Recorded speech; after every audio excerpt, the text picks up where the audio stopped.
Hey guys, welcome back to some companions. Today's video, we're going to be looking at the craziness that is even going on the subsection or the small part of AFK Arena.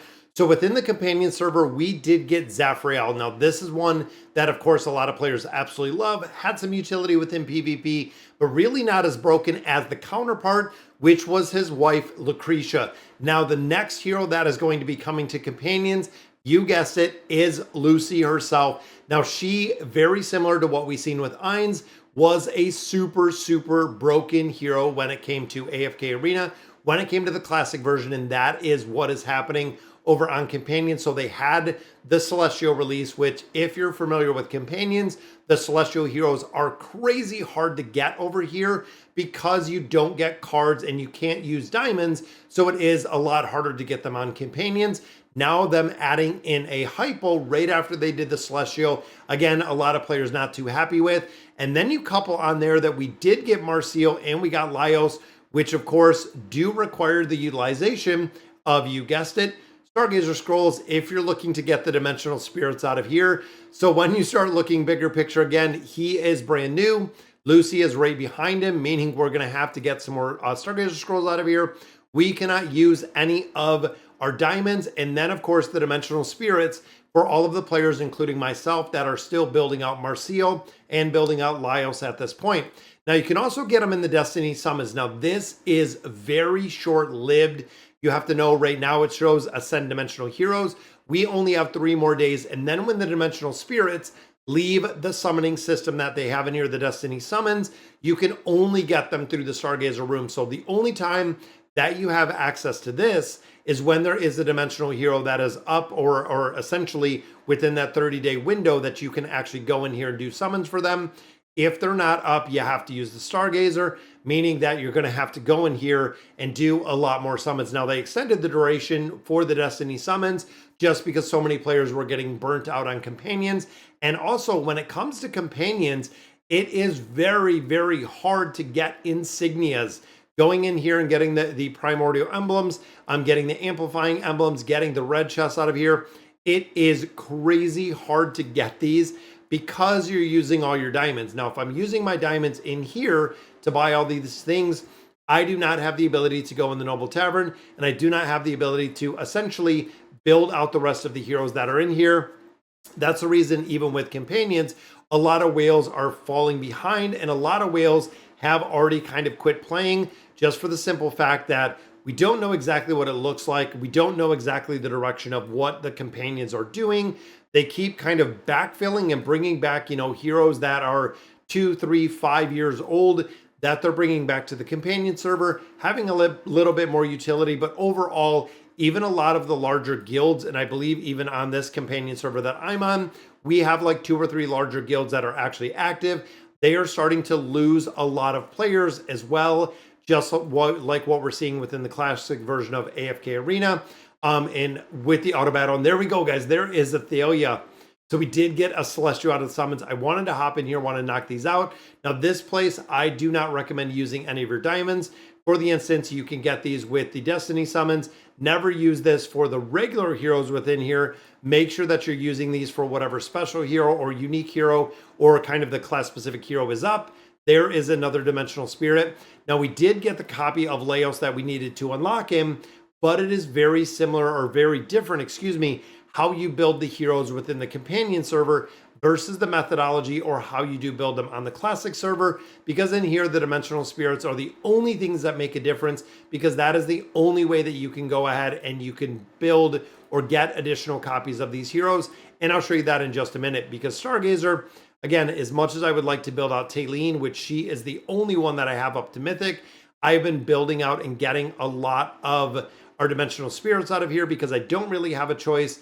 We need a lot more of these to build up. And even looking at Ainz, looking at a couple other heroes in here, you can see they all popped up. We haven't even had the ability to build a majority of those heroes up to adding them with the stars because they have the divine abilities, because we're slowly and really probably more than slowly kind of falling behind when it comes to the build on all of these. So even here, we can use another 2 of these. This is going to take her up to that Mythic Plus. Then it's going to use another one, which we need 4 of these to go any higher. which means Marseille is not going to be built up for quite a while.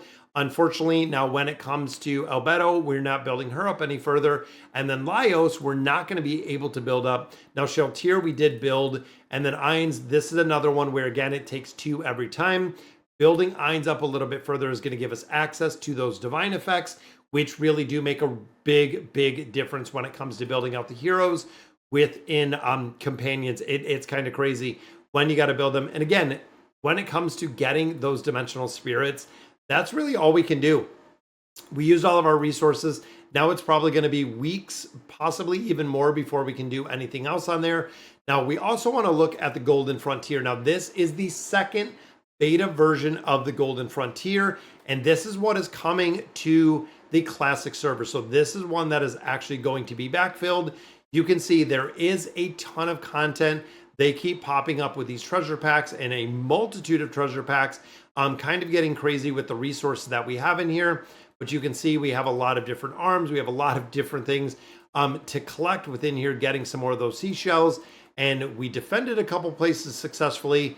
Leadership has been transferred, as you can see right there, for the simple fact, again, a lot of players aren't playing the game mode. A lot of players are dropping out of this game mode, which is, the game mode itself is decent. I would say it's pretty good, but overall, when it comes to being able to build everything up in here and be competitive and have active players, it's almost kind of a worse version of the Abyssal Expedition.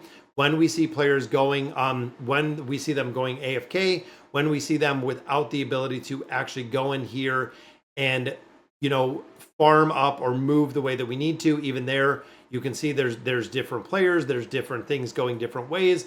Vault of Riches, we have slowly kind of built this up, and I tried to get a lot more of these resource zones unlocked, and I love how they did update the Vault of Riches, how they kind of changed the different levels and different things so you can see what you're building and how you're building it and kind of where you're building it at.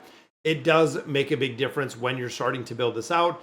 Gives you decent amount of resources, but honestly, nothing too crazy. Then, of course, the trial treasure is the same.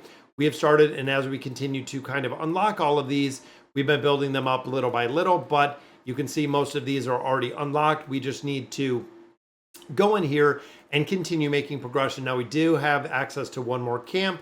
We're going to have to go someplace where we don't have a camp in here. And I think a lot of these I do already have right here. We own this one. Essence Pool, not really a big thing on Essence Pool. I would really rather have diamonds. Now, we will send 2 of our teams out from here. They're going to go and they're going to attack the node. You can see, there we go. So we have Sheltier, and then we do have a Mishka that is traveling, and they will travel up this way. It takes them a little bit to path, but you'll notice in this top left, we have 8 of 9 nodes. You always want to make sure that the nodes are built up in their entirety, and you're also doing everything else, including arm shortage. There's no bonuses there. You can see we do have 2 rallies that are going on right now. When we can go and we can actually rally a couple different places. We are already rallying with Frost Ridge, so unfortunately no more rallies there. But again, when you look at this game mode and you start kind of panning out, you can see there's a lot. Even some of these are kind of locked in depending on which one you're in, which league you're in. In the league, of course, you can hop out. You can see all of the leaders of this league left. This player, I'm assuming, might be AFK, not really doing a lot. But overall, you can manage, you can exit the league, and that's what players are doing, is they're moving into the larger leagues. And some of these, even here, good luck in league number 1, which I believe is where we are, because half of the players are already missing. So actually going in here and exiting the league. Now we have to wait to go ahead and apply for a new league after 2 hours to go ahead and join them. But again, when it comes to this game mode, when they bring it to the global servers, don't know exactly what that's going to look like and what players are really going to go in there and play it for what the game is. I think they really made it on much too large of a scale to be effective in a lot of different places. And even here, a lot of players, you can see a lot of players that were even the bigger players offline 7 days, 7 days, 7 days. Most of them even looking at Mesmer, looking at Mishik, which that was the T1 guild leader. I think at one point, not even in a guild anymore. Even a lot of the whales, unfortunately, that were playing over on Companions have since left the servers or left the game in the entirety. Sorry, guys, so that's going to do it for today's video. Let me know in the comments what you guys think. And as always, thank you guys for watching.